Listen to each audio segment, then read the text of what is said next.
Suami sebagai kepala dan imam dalam keluarga. Tapi bukan suami saya yang dengar, istri juga dengar, anak-anak juga dengar, karena besok-besok jadi suami juga. Pembacaan terambil dari Efesus pasal 5 ayat 22 sampai ayat yang ke-33. Efesus pasal 5 ayat 22 sampai ayat yang ke-33, firman Tuhan berkata demikian. Kasih Kristus adalah dasar hidup suami istri. Hai istri, tunduklah kepada suamimu seperti kepada Tuhan. Karena suami adalah kepala istri, sama seperti Kristus adalah kepala jemaat. Dialah yang menyelamatkan tubuh. Karena itu, sebagaimana jemaat tunduk kepada Kristus, demikian jugalah istri kepada suami dalam segala sesuatu. Hai suami, kasihilah istrimu sebagaimana Kristus telah mengasihi jemaat dan telah menyerahkan dirinya baginya, untuk menguduskannya sesudah ia menyucikannya dengan memandikannya dengan air dan firman, supaya dengan demikian ia menempatkan jemaat di hadapan dirinya dengan cemerlang, tanpa cacat atau kerut atau yang serupa itu, tetapi supaya jemaat kudus dan tidak bercela. Demikian juga suami harus mengasihi istrinya sama seperti tubuhnya sendiri. Siapa yang mengasihi istrinya, mengasihi dirinya sendiri. Sebab tidak pernah orang membenci tubuhnya sendiri, tetapi mengasuhnya dan merawatinya, sama seperti Kristus terhadap jemaat. Karena kita adalah anggota tubuhnya. Sebab itu, laki-laki akan meninggalkan ayahnya dan ibunya dan bersatu dengan istrinya, sehingga keduanya itu menjadi satu daging. Rahasia ini besar, tetapi yang aku maksudkan ialah hubungan Kristus dan jemaat.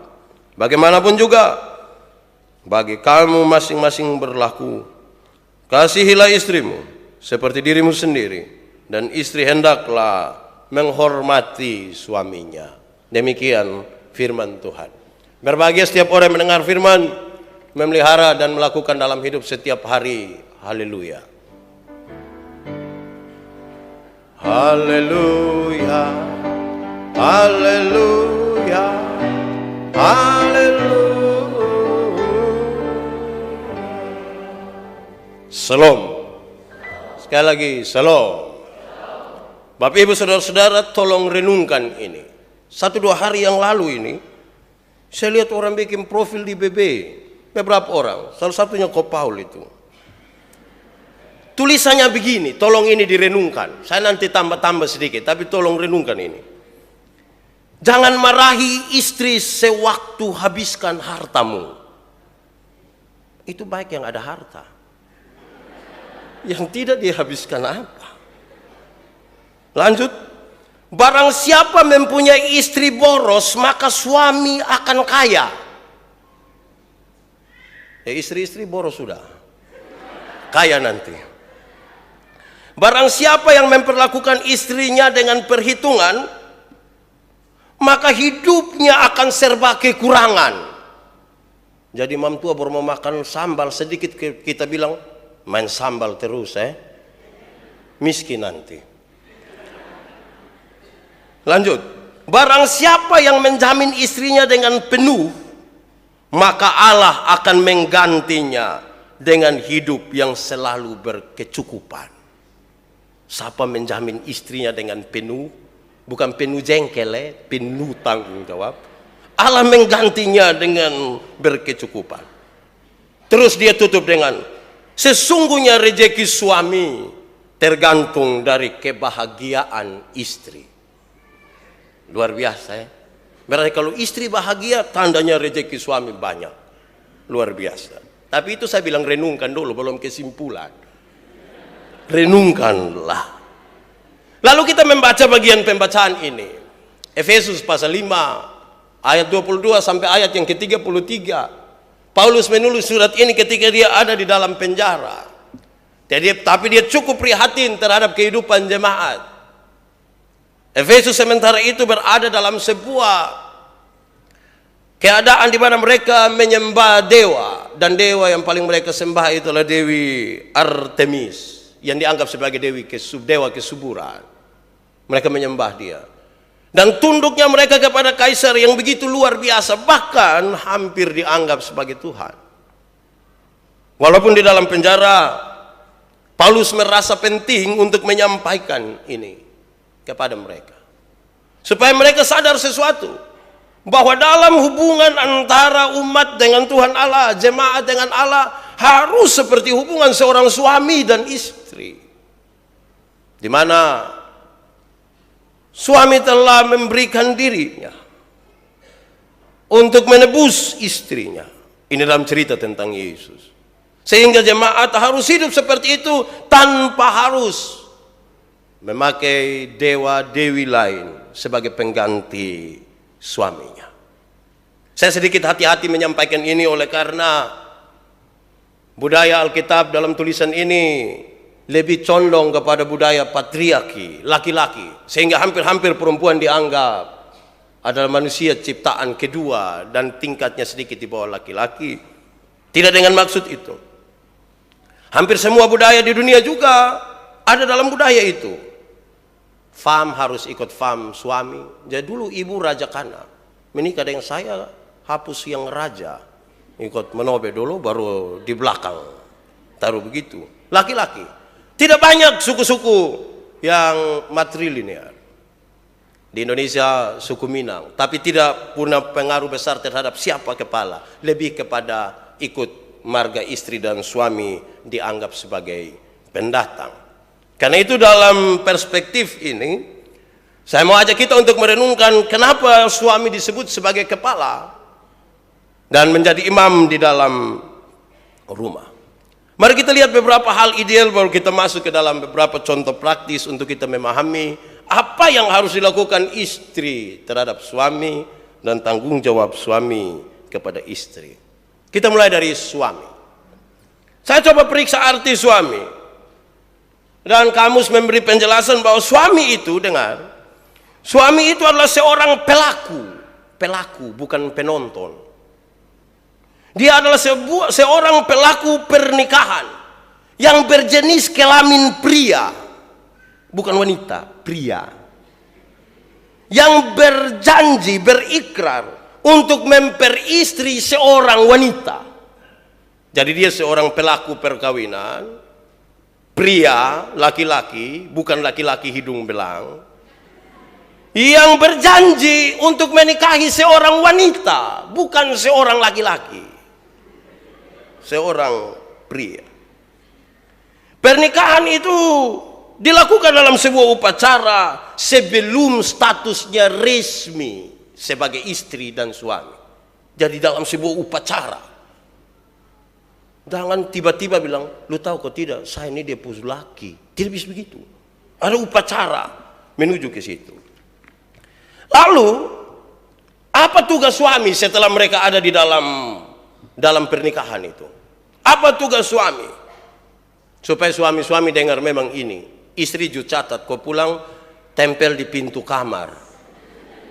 Suami tak salah sedikit bilang, Pak tadi baca kok sonden. Ibu justru rencana di saya begitu. Satu, suami punya tugas itu mengajarkan agama dan hukum-hukum kepada istrinya. Mengajarkan agama dan hukum-hukum kepada istrinya. Harus. Dia punya soal adalah kalau suami tidak tahu agama. Dia tanya, bilang, itu hari saya agama apa itu yang jadi masalah. Dia mau ajar agama apa, akhirnya dia ajar semua agama. Jadi masalah. Suami bertanggung jawab mengajarkan agama dan aturan-aturan hukum, terutama hukum-hukum agama kepada istrinya. Kedua, suami bertugas untuk menemukan kelebihan istri. Saya ingin pakai bahasa-bahasa positif. Suami berkewajiban untuk menemukan kelebihan seorang istri. Coba lihat dia baik-baik, renungkan berapa lama kita membangun hubungan, dia pun kelebihan apa. Jangan pusatkan perhatian pada kelebihan berat badan. Harus sedikit taruhlah perhatian pada kelebihan lain. Saya pun istri ini apa kelebihannya, begitu lu kayak lebih cerewet dari beta. Bukan itu juga. Periksa kelebihan.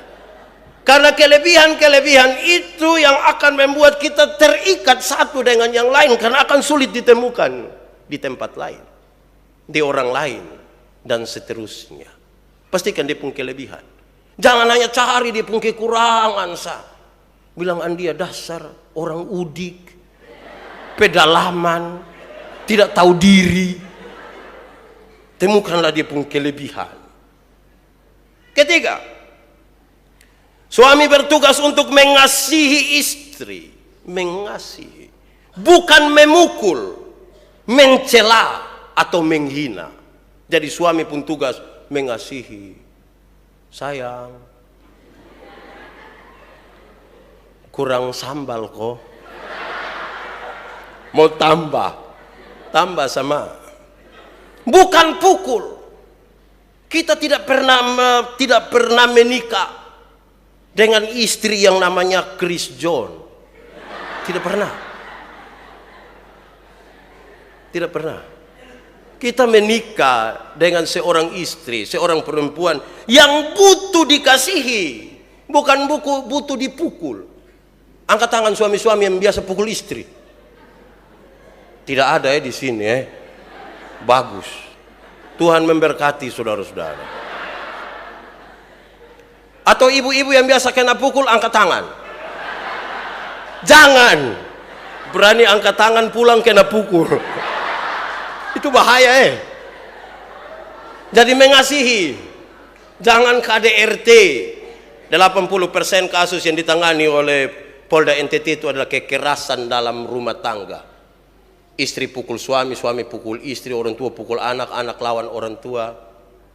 Jadi itu hari dong bilang, belum kenal maka tak sayang. Saya bilang apa? Jadi kenal pasti sayang. Belum tentu. Belum tentu. Karena suami yang pukul istri itu dia kenal dia pun istri, bukan dia tidak kenal.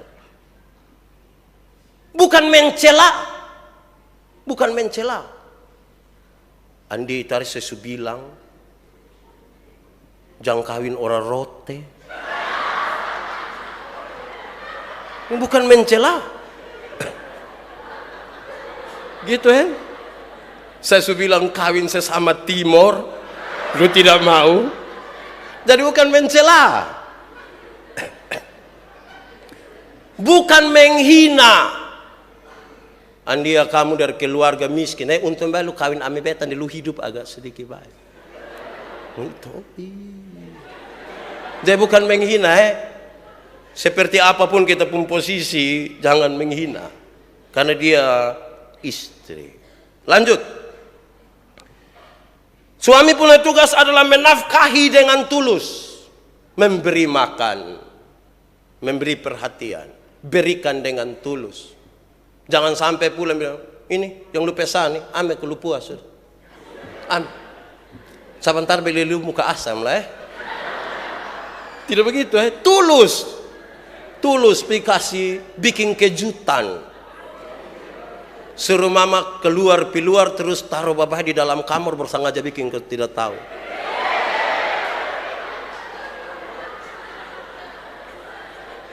Mama masuk lihat apa? Pakaian kotor semua.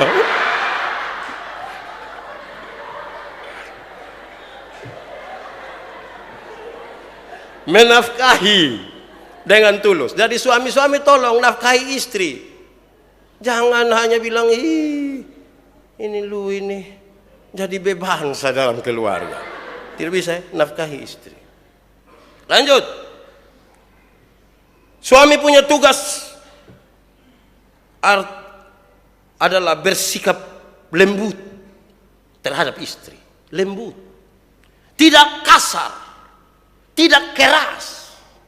Beda dengan pukul ini. Jangan panggil istri, woi. istri makin tua bisa jantungan. Tanpa sadar saudara membunuh dia. Panggil dengan lembut, "Ma." Terus mak kurang dengar, "Ma." Lebih, tapi mulai dengan lembut. Kelembutan itu penting. Itu buah-buah roh yang diajarkan. Kelemah, lembutan. Tapi kami suami-suami di bagian timur Indonesia ini tidak sampai kelemah lembutan. Kami hanya sampai di lemah saja.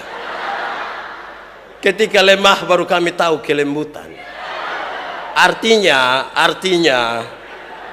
ketika sudah sakit dan sudah tidak bisa, baru dia bisa panggil, bilang, "Ma, tolong." Kalau dia ada kuat-kuat itu dia kasar sekali. Siapa pun laki yang begitu biasa. Bertobat sudah ini hari lagi sedikit ini. Berikut, membantu istri dalam segala urusan. Tugas suami, membantu istri dalam segala urusan. Sama seperti Yesus Kristus yang turut bekerja dalam segala sesuatu. Suami membantu istri dalam segala urusan. Mam tua ada masak di belakang, kita pi berdiri. Pak bikin apa? Berdiri sah. Tapi bantu dia pergi. Memelihara kerahasiaan diri dan istrinya. Suami punya tugas adalah memelihara kerahasiaan diri dan istrinya. Jampi cerita, in papa dong juga kadang-kadang gosip. Sukumpul 2-3 orang dia bilang, "Lu tahu kosong deh." Kalau dong mulai begitu tuh bahaya. Rahasia keluarga, apalagi hal-hal yang privasi tidak boleh dikasih tahu di semua orang. Kalau tidak kita pun istri lewat orang bilang,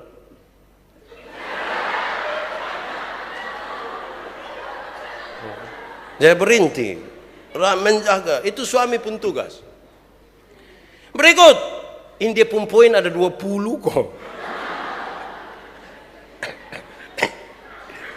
Suami punya tugas adalah setia. Bila perlu tiap hari menyanyi setia-setialah. Setia sampai mati, setia. Tahu arti kata setia? Apa itu? Bukan di setiap tikungan ada setia. Setia sampai mati. Yang berikut, saya cepat-cepat karena ini ada 2 halaman. Berikut, suami punya tugas adalah berlaku adil. Berlaku adil, seimbang. Beli rokok 1 bungkus, jangan isap sendiri. Bilang, "Mama, ini penyakit ya, kita 2 bagi 2, lu setengah, saya setengah." Adil. Kita bagi 2 secara baik. Sama situ hari Pak bilang, kalau istri minta beli lipstik, beli. "Mama, ini yang harga 249.000 ini. Pakai, jangan sampai mama bilang, 'Papa, beli lipstik.' Jangan, lu makan sirip pinang saya. Cukup." Jangan. Berlaku adil. Yang terakhir, tugas suami adalah menjaga tubuh istri, kemolekan, kecantikan, keindahan untuk dirinya sendiri dan bukan untuk orang lain. Artinya begini, dia mau pakai pakaian apa juga datang menghadap kita, "Ma, ganti." Nanti kalau kita 2 sendiri baru pakai itu. Ganti. Sarpet dulu mau pakai di jalan. Ganti. Ada hal-hal yang hanya khusus istri dan suami. Dan suami punya tugas itu. Bahaya besar kalau suami melepaskan istrinya sesuka hati pakai pakaian. Tidak bisa. Karena nanti tidak menjadi konsumsi dirinya.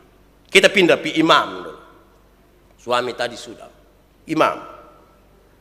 Menurut kamus, imam adalah orang yang diberikan wewenang untuk menyelenggarakan sebuah upacara keagamaan. Imam adalah orang yang diberikan wewenang untuk menyelenggarakan upacara keagamaan. Saya coba periksa dan kemudian saya coba untuk kutip pertama Petrus pasal 2 ayat 9. Tetapi kamu adalah bangsa yang terpilih, umat yang rajani, bangsa yang kudus, umat kepunyaan Allah sendiri, supaya kamu, ini tugasnya, supaya kamu para imam memberitakan perbuatan-perbuatan besar dari Dia yang telah memanggil kamu keluar dari kegelapan kepada terangnya yang ajaib. Ini tugas yang paling sulit dilakukan oleh seorang suami, yaitu mengadakan upacara-upacara keagamaan di dalam rumahnya, yang terus akan memberitakan perbuatan-perbuatan Tuhan yang ajaib, yang membawa dia keluar dari kegelapan ke dalam kehidupan terang yang dari Allah. Cek, ada berdoa atau tidak?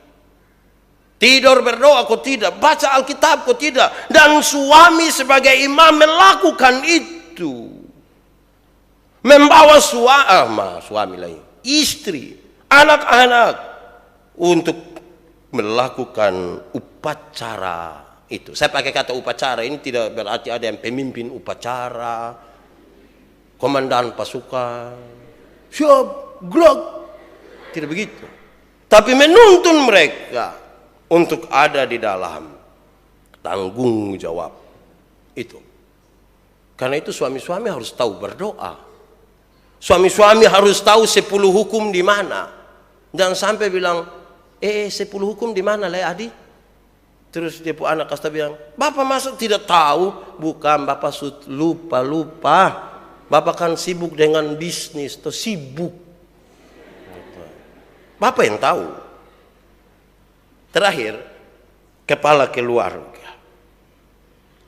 Menurut kamus, kepala keluarga adalah orang yang bertanggung jawab terhadap satu keluarga. Yang bertanggung jawab. Biasanya dia seorang bapak. Karena itu bapak-bapak sebagai kepala keluarga punya tugas adalah memimpin rumah tangga. Dia yang pimpin. Nanti sebentar baru saya kasih tahu, karena itu dia yang pimpin, maka istri tolong. Tapi pertama dia harus sadar bahwa dia yang memimpin. Rumah tangga ini baik atau tidak tergantung dia. Ikan biasa busuk dari mana? Ikan busuk dari mana? Kepala. Tapi kalau kepala taruh di freezer, di ekor yang di luar, rusak di ekor juga. Tapi kepala bertanggung jawab memimpin rumah tangga. Yang kedua, kepala bertanggung jawab atas seluruh anggota keluarga. Pulang tanya, Mama, laki kecil yang nomor berapa tuh di mana? Cek. Jangan sampai bapak bilang, oh itu mam tua juga tidak urus itu anak. Cek, yang laki-laki itu dia tidur, makan, mandi, kok tidak? Cek. Dia yang siapa, bikin apa, di mana? Cek. Karena itu tanggung jawab. Dan yang berikut, tugas kepala keluarga adalah demokratis, menjalankan pemerintahan secara demokratis. Panggil dong, omong baik. Saudara-saudara yang dikasihi dalam Yesus, mari kita ambil keputusan tentang ini. Bapak rencana jual rumah dan jual kamu semua. Kira-kira kamu punya pikiran bagaimana? Jadi kita tukar pikiran. Demokratis, jangan bikin apa-apa tidak kasih tahu istri. Istri hanya patung sah. Dia kasih tahu, kita berdiskusi, kasih tahu, omong. Dia ada di mana-mana juga omong. Mak, segera pulang. Ada masalah penting. Pulang. Masalah apa Bapak? Pokoknya lu pulang. Terus dia sampai tanya, Bapak apa yang perlu kita selesaikan? Kasih tahu, Mak, saya lagi pikir, apain malam kita makan super mie atau apa? Yang penting jangan ketagal Bapak mau apa, semua harus itu, tidak boleh. Kepala keluarga demokrasi. Dan yang terakhir, karena itu maka kepala keluarga bertugas untuk tidak berbuat sekehendak hatinya. Tidak bisa hanya ikut dia pun mau. Dia mengambil keputusan untuk menjadi bagian dari seorang perempuan. Karena itu dia tidak berkuasa untuk melakukan segala sesuatu menurut apa yang dia mau. Karena dia menjadi satu daging menurut pembacaan tadi dengan istrinya. Satu tubuh. Saya ingin mengantar kita kepada beberapa hal ini yang harus diperhatikan oleh seorang istri. Ini hal-hal yang praktis. Kepada saya dituliskan sebuah cerita kecil. Saya cerita agak tidak baik, saya membacakannya bagi kita. Cerita itu kira-kira begini. Dilihat dari usia, beliau sudah tidak muda lagi. Usia yang sudah senja, bahkan sudah mendekati malam. Umur Pak Suyatno 58 tahun. Kesehariannya diisi dengan merawat istrinya yang sakit. Istrinya juga sudah tua. Mereka sudah menikah kurang lebih 32 tahun. Mereka dikaruniakan 4 orang anak. Disinilah awal cobaan menerpa mereka. Setelah istrinya melahirkan anak keempat, tiba-tiba kakinya lumpuh dan tidak bisa digerakkan lagi. Hal itu terjadi selama kurang lebih 2 tahun. Menginjak tahun yang ketiga, seluruh tubuhnya menjadi lemah, bahkan terasa tidak ada tulang lagi. Lidahnya pun sudah tidak mampu digerakkan lagi. Dia lumpuh total. Istri. Setiap hari Pak Suyatno memandikan istrinya, membersihkan kotoran, menyuapkan dia, dan mengangkat istrinya ke atas tempat tidur. Sebelum berangkat ke tempat kerja, dia meletakkan istrinya di hadapan televisi supaya istrinya tidak berasa kesunyian sendiri. Walau istrinya tidak dapat berkata-kata, tetapi dia selalu melihat istrinya dengan tersenyum. Dan Pak Suyatno masih berasa beruntung karena tempat kerjanya tidak begitu jauh dari rumahnya, dekat saja.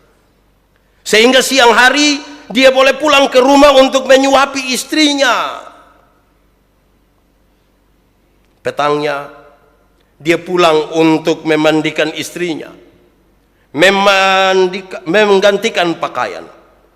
Dan selepas maghrib dia temani istrinya untuk nonton televisi, bercerita apa yang dialami seharian. Padahal istrinya tidak bisa bicara. Walaupun istrinya hanya mampu memandang, tidak mampu memberikan respon, tapi Pak Suyatno sudah cukup senang, bahkan dia selalu menggoda dan bergurau dengan istrinya setiap kali menjelang tidur. Padahal istrinya tidak memberi respon. Rutin. Ini selalu dilakukan, bahkan Pak Suyatno melakukan ini lebih dari 25 tahun. Dengan sabar dia merawat istrinya. Bahkan sambil membesarkan keempat buah hati mereka, sekarang anak-anak mereka sudah dewasa, tinggal bungsu yang masih kuliah. Pada suatu hari, keempat anak Pak Suyatno berkumpul di rumah orang tua mereka, sambil menjenguk ibunya. Karena setelah menikah mereka tinggal dengan keluarga masing-masing di tempat yang berbeda. Hari ini mereka berkumpul mau lihat ibu mereka. Dan Pak Suyatno tetap merawat ibu kepada anak-anaknya. Dan yang dia inginkan hanya satu. Semua anak-anaknya sukses, berjaya. Dengan kalimat yang cukup hati-hati, anak yang sulung berkata, "Pak, Bapak, kami ingin sekali merawat ibu. Semenjak kami kecil kami melihat Bapak merawat ibu, dan tidak ada sedikit pun keluhan keluar dari bibir Bapak. Bahkan Bapak tidak izinkan kami untuk menjaga ibu." Dengan air mata berlinang anak itu melanjutkan kata-katanya. Dia menangis, dia berkata, "Sudah yang kali keempat kami mengizinkan Bapak menikah lagi. Kami rasa ibu pun akan mengizinkannya. Bila Bapak akan menikmati masa tua dengan berkorban seperti ini, kami sudah tidak sampai hati melihat Bapak kami seperti itu. Pak, kami berjanji akan merawat ibu dengan sebaik-baiknya secara bergantian kami semua. Ujar anaknya yang sulung merayu bapaknya. Pak Suyatno memberi jawab hal yang sama sekali tidak pernah diduga oleh anak-anaknya. Dia bilang begini, anak-anakku, jikalau hidup di dunia ini hanya untuk nafsu, mungkin Bapak akan berkawin lagi. Tetapi ketahuilah, dengan adanya ibu kalian di samping saya, itu sudah lebih dari cukup. Itu sudah lebih dari cukup. Dia telah melahirkan kalian. Sejenak kerongkongannya tersekat, tertahan di sini. Kalian yang selalu kurindukan hadir di dunia ini dengan penuh cinta yang tak dapat dinilai dengan apapun. Coba kalian tanya kepada ibumu, apakah dia menginginkan keadaannya seperti ini? Coba kalian tanya, apakah dia mau dia lumpuh seperti ini?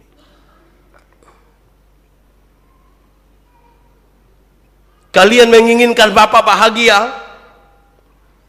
Apakah batin Bapak dapat bahagia meninggalkan ibumu dalam keadaannya seperti sekarang ini? Kalian menginginkan Bapak yang masih diberi Allah kesehatan yang baik dirawat oleh orang lain? Bagaimana nanti dengan ibumu yang sakit? Lalu meledaklah tangis anak-anak Pak Suyatno. Mereka menangis semua. Mereka pun melihat butiran-butiran kecil jatuh di pelupuk mata ibunya. Rupa-rupanya ibunya juga mendengar. Dengan pilu dan sedih ditatapnya mata suami yang sangat dicintainya itu. Sampailah akhirnya Pak Suyatno diundang oleh salah satu stasiun televisi swasta untuk menjadi panel jemputan acara bimbingan rohani. Dan juru acara pun mengajukan pertanyaan kepada Pak Suyatno. Kenapa Bapak mau bertahan lebih dari 25 tahun untuk merawat istri yang sudah tidak mampu berbuat apa-apa lagi? Ketika itu Pak Suyatno pun menangis. Tamu yang hadir di studio yang kebanyakan kaum ibu pun tidak mampu menahan haru. Mereka menangis. Disitulah Pak Suyatno bercerita. Jika manusia di dunia ini mengagungkan sebuah cinta, tapi dia tidak mencintai karena Allah, maka semuanya akan luntur. Ulangi. Jika manusia di dunia ini mengagungkan sebuah cinta, tetapi dia sendiri tidak mencintai karena Allah, maka semuanya akan luntur. Semuanya akan luntur. Saya memilih istri saya menjadi pendamping hidup saya. Sewaktu dia sehat, dia pun dengan sabar merawat saya. Mencintai saya dengan penuh hati dan batinnya, bukan dengan mata kepala semata-mata. Dan dia beri saya 4 orang anak yang lucu dan baik-baik. Sekarang mereka berhasil. Sekarang dia sakit berkorban untuk saya karena Allah. Dan itu merupakan ujian bagi saya. Sehat pun belum tentu saya mencari penggantinya. Apalagi kalau dia sakit. Setiap malam saya bersujud. Saya menangis. Dan saya mengadu kepada Allah. Supaya meringankan penderitaan istri saya. Dan saya yakin hanya kepada Allah tempat saya mengadukan rahasia dan segala kesukaran saya, karena hanya Dia yang mendengar saya. Dalam kesedihan dia itulah dia tidak pernah bilang kepada istrinya yang sakit. Dia bilang kepada Tuhan. Ketika suami-suami ideal seperti itu, Inilah yang diharapkan oleh kitab suci, yang meminta untuk suami-suami seperti Kristus, kepala jemaat. Dan karena itu, apa yang harus dilakukan sekarang? Kita terlalu sedih lah. Kadang-kadang ada faktor, ya senyum sedikit dulu. Hidup ini jangan susah-susah. Baca ini baru dong ingat dompu suami. Dong ingat dompu istri, tadi tidak. Oke. Ada faktor yang bisa membuat kadang-kadang istri tidak taat kepada suami. Padahal Alkitab tadi berkata dalam konteks itu, dialah kepala. Faktor itu yang pertama adalah kedudukan sosial istri lebih tinggi dari kedudukan suami. Suaminya tidak ada kerja, istrinya punya pekerjaan. Kedudukan sosial ini kemudian menggantikan, seolah-olah dia yang mengatur semua.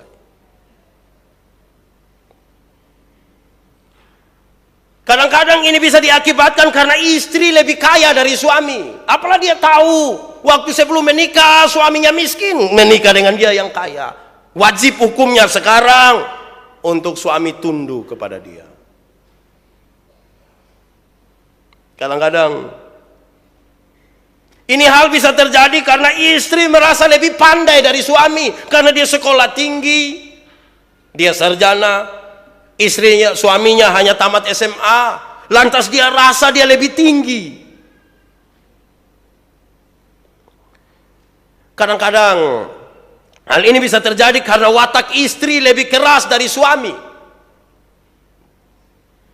Saya kalau bilang. Maka muncul istilah, suami-suami takut istri. Karena istri pun keras di sini, dan di sini. Dan di sini juga. Belum kalau istri tato di sini.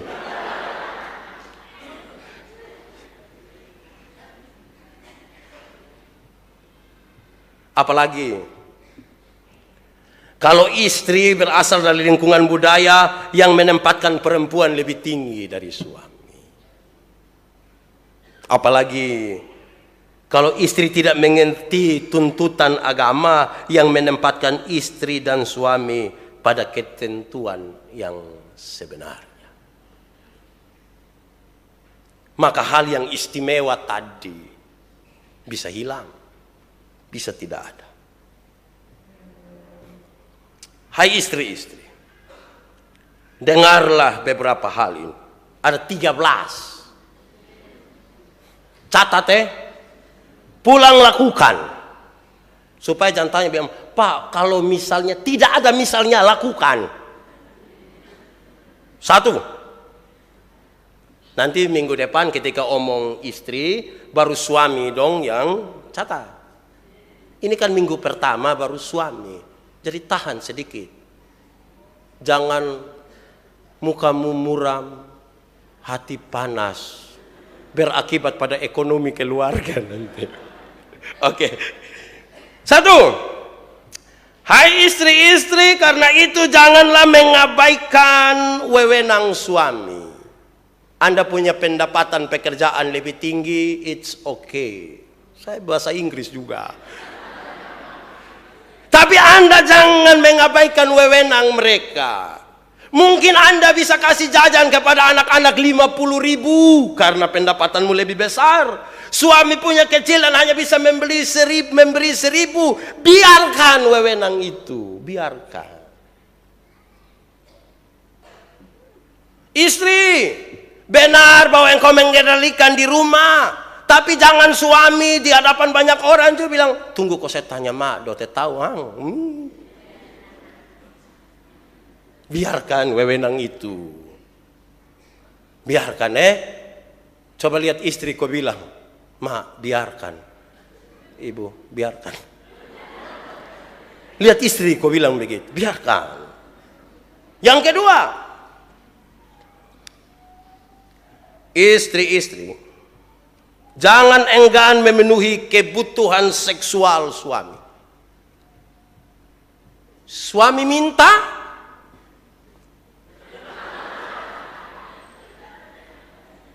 Tapi jangan bilang, lu santai yang orang capek.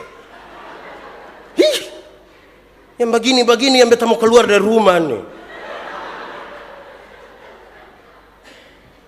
Tapi Pak Don, nanti besok minggu depan baru omong soal Pak Don tolong mengerti. Ibu juga kadang-kadang capek. Tapi ini kan bukan bagian saya omong. Jadi saya hanya omong kepada ibu-ibu. Layani. Jangan bilang Pak kalau tidak ada kalau. Pergi dan lakukanlah. Nanti minggu depan baru ada kalaunya. Yang sekarang jangan protes, jangan bikin diskusi. Kok memang untuk yang istri saja dulu. Ketiga, istri-istri jangan tidak mau menemani suami tidur. Tidur sama-sama dengan dia, tidur. Jadi, sana panas begini, Jui.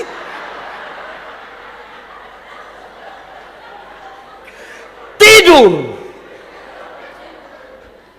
Usir dia pi betul baru tahu. Tidur. Nanti minggu depan baru balas yang ini. Ibu-ibu, jadi Ibu Antoneta jangan usir saya. Biarkan saya baringkan tubuh yang lelah ini di pembaringan kita. Tidur.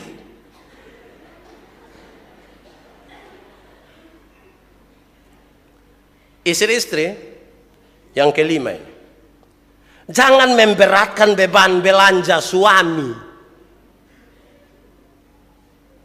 Suami jalan pikiran, kok ibu pun pesan ini ngeri. Padahal dia tahu bapak sudah ada apa-apa, dia hanya hidup di pesan. Terus dia pakai kalimat catatan di bawah. Yang punya telinga hendaklah mendengar. Tergerak di hati. Jangan terlalu dulu. Tuntutan memang benar bahwa itu tas bagus, itu sepatu bagus, itu semua benar. Mau tolong sesuaikan dengan suami pun keadaan. Kalau tidak dia umur 40 sama ke 73. Jadi sesuaikanlah dengan dia, kesian dia tuh. 6. Ibu-ibu jangan tidak mau bersolek untuk suami. Tolong berias sedikit. Kalau suami lihat dah, dia segar sedikit. Tolong ganti itu daster tuh. Yang itu hari saya bilang, beda toh yang bau acam dan bau asam. Itu beda toh. Bau asam, bau acam itu biasa ditujukan kepada anak-anak. Sini kok papa cium dulu. Bau acam. Menggemaskan begitu, mau cubi. Bayangkan kalau mama dekat terus bapak bilang, lu semandi ke belum? Itu masalah tuh Tolong bersolek. Jangan keluar mau pi acara dulu baru dia mandi 3-4 jam. Di rumah dia ancur. Tidak bisa. Tolong bersoleklah bagi suami. Tetap di rumah cantik supaya orang bilang, itu Ibu Antoneta tuh. Mau di rumah makan, di mana-mana semua. Tolong bersolek. Saya suka lihat ibu-ibu di Agape itu don cerah-cerah semua. Mudah-mudahan di rumah juga begitu Jangan sampai di rumah kita pilih rambut dan semua berdiri begini. Tolong bersolek juga bagi suami. Berikut. Istri-istri jangan merusak kehidupan agama dari suami. Jangan merusak kehidupan agama suami. Jangan. Istri dukung. Kalau suami mau berdoa, istri dulu deh anak-anak selalu pipit-pita dan kemarin cuci pakaian. Dukung. Jangan bikin rusak dia. Dukung. Dia mau pergi ibadah kaum bapak, dukung. Bapak beta antar. Beta tunggu deh Om Simon don di luar. Bapak ibadah. Tapi dukung dia. Jangan bapak mau pergi ibadah kita bilang jangan lu tiap hari di luar sah. dukung dia ibadah. Pi. Tapi jangan pipi terus. Ingat pulang juga. Jadi istri jangan dulu bab tua rajin ibadah, sekarang tagal kawin ame dia. Kita tanya 2 tahun dia datang 4 kali. Jangan. Dukung. Yang berikut ke-8. Istri-istri jangan menyampingkan. Itu kalimat kepususan lah ya. Jangan geser kepentingan suami. Suami dahulu. Anak-anak, kamu jangan makan biar papa sayang makan. Jangan geser kepentingan suami. Suami tetap harus diperhatikan. Karena laki-laki juga ingin dimengerti. Bukan hanya perempuan. Laki-laki juga ingin dimengerti. Saya juga minta dimengerti. Ke-9. Ibu-ibu dengar. Jangan keluar rumah tanpa izin suami. Kesau. Pak, mama ada main futsal nih.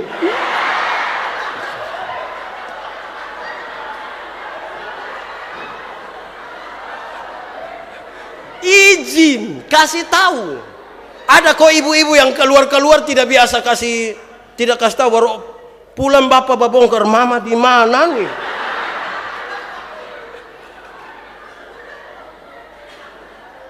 Izin. Karena kita terikat dalam pernikahan. Jangan jalan-jalan lu dulu. Izin. Suke berapa itu? Ke-10. Ke-10 ini memang agak tidak biasa, tapi biar saya omong Jangan melarikan diri dari rumah suami. Jangan melarikan diri dari rumah suami. Tak kaget bapak bikin berita kehilangan. Telah hilang seorang ibu dengan ciri-ciri sebagai berikut. Jangan lari. Itu rumah kita.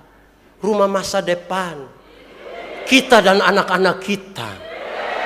Juga cucu-cucu kita. Jangan lari dari rumah itu, jangan. Ke-11. Dengar, ke-11. Istri-istri jangan menerima tamu laki-laki yang tidak suami suka. Tahu suami suka dia, aduh mari cium tangan doh. Tidak bisa. Kalau suami tidak bilang yang lain boleh, itu jangan. Lu tahu jangan. Mau jelaskan itu kata jangan. Jangan, titik. Pak, satu kali please. Tidak, jangan. Nanti besok baru ibu-ibu juga bilang, jangan terima perempuan yang tidak kami suka. Yang mana tuh mak? Semua.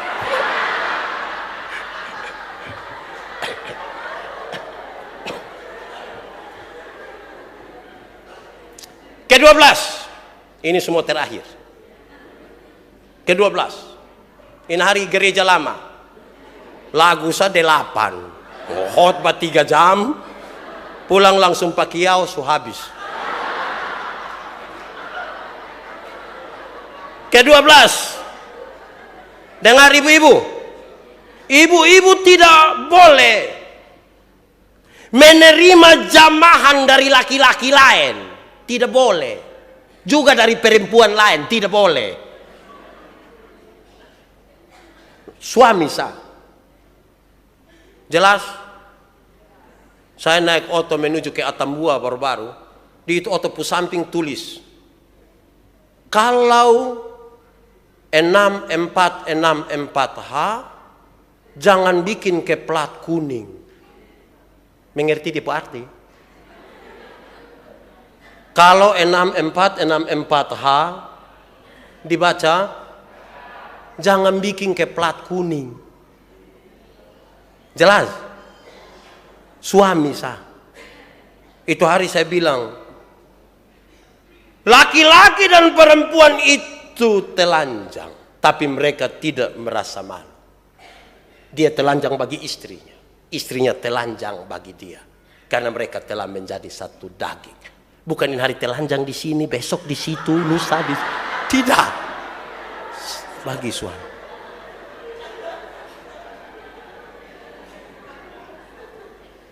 Terakhir, ke-13. Catat. Kalau belum boleh hubungi saya. Nomor HP 081. Terakhir. Istri-istri berkewajiban merawat suami ketika suami sakit. Jangan bilang, adi beteson bisa merawat dia ketika dia sakit. Sab suruh mau kawin dengan dia. Apalagi kita semua jalan menuju masa tua. Kita berjalan menuju sakit. Kita berjalan menuju lemah. Saudara tahu tadi Pak Suyatno. Dia punya banyak pilihan. Bahkan anak-anaknya pun memberikan kesempatan itu. Untuk mereka bisa melihat ibunya. Tapi dia bilang tidak. Perjumpaan dengan istrinya adalah sebuah kebahagiaan. Apalagi istrinya sakit. Karena melahirkan anak-anak yang baik bagi dia. Dia bertanggung jawab untuk mengasihi. Mari kita tunduk kepala sekarang di hadapan Tuhan. Kita percaya